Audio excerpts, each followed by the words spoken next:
We want JSS to be on its own, to stand alone, not to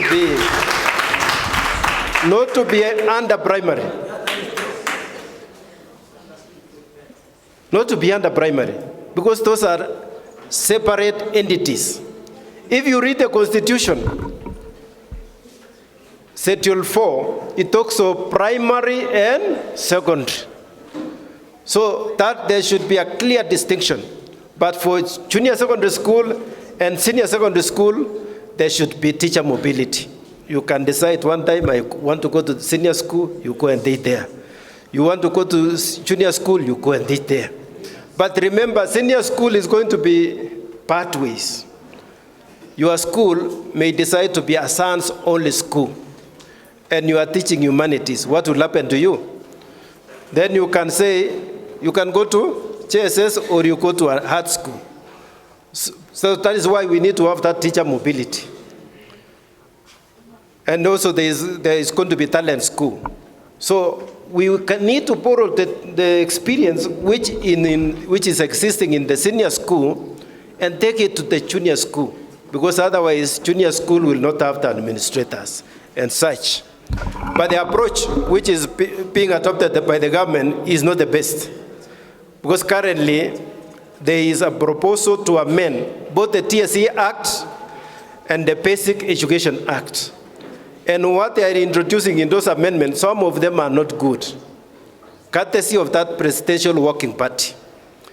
Imagine they want to introduce something like comprehensive school. Comprehensive school means JSS needs to be under the primary.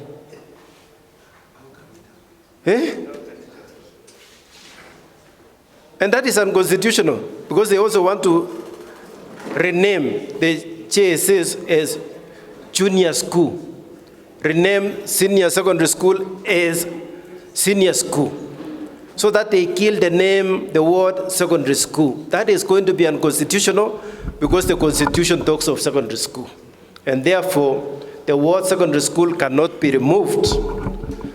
We are wondering if this CPG that we got, because we believe we got it in the return to work formula. Our question is, when is it going to be reviewed and how is it going to be reviewed? We want to hear from the horse's mouth. Another thing that we don't want to miss is the promotions for 2024. Tunangojea.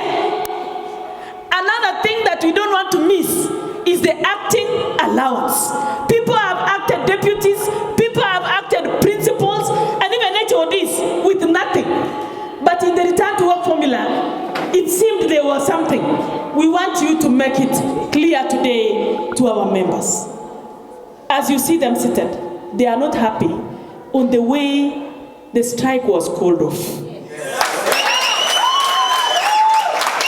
And that is what Ontumbi wanted to say. Yes. And I want to say it myself. Karibu tushikwe na press.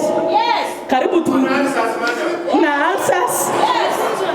But thank God at least our national office is here today, so that we can tell them we did not like it the way they called it off. Though there are benefits that we are getting, but the calling off was not in order. We also appreciate the fact that the 22 billion aeon was taken back to 22 billion from 11 billion. So when we strike, it was taken to 22 billion. But our issue is the services for Minet must be streamlined, so that when every teacher goes to the hospital, we don't have to queue and wait for approval for hours and be disappointed by being told to be treated as an outpatient.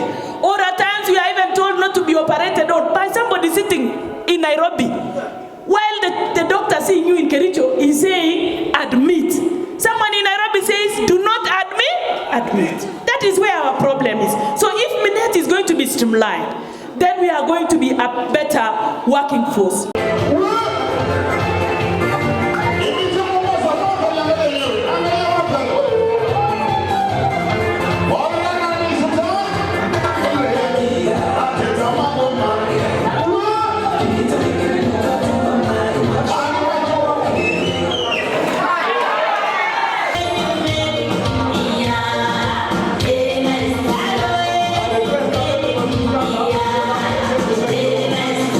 The government said that they had just promoted 46,000 teachers, which was actually one of the highest numbers to be promoted. But that is a drop. So right now, even after the promotion of the 46,000 teachers, there is still... Unatukanyanga na sisi tunakuja. 164, how on earth? Wanakuja Moi Garden. Baka Moi Garden imetujua. I think county government karibu wakuja watudai kwa sababu tunaenda Moi Garden kila siku. Full time in Kericho County. Si ni mimi na office secretary. Hawa watu wengine wako class and they are earning from TSC. So we know they stepped on the unions, but the teachers have succeeded. Na hatujali. I even asked in one of the meetings, and we were coming out to say 17 is not enough. So teachers have supported us. Today, yes, being given termination letters. We are fought, and they know, in Kericho County alone. And there were only 3 sub-counties that 10 to 15 years, others are retiring in C3, yet they were supposed to qualify even to be both in secondary school and in tertiary institutions. Even in primary, is promotion. This was so good of you. I want us to say, KUPPET power.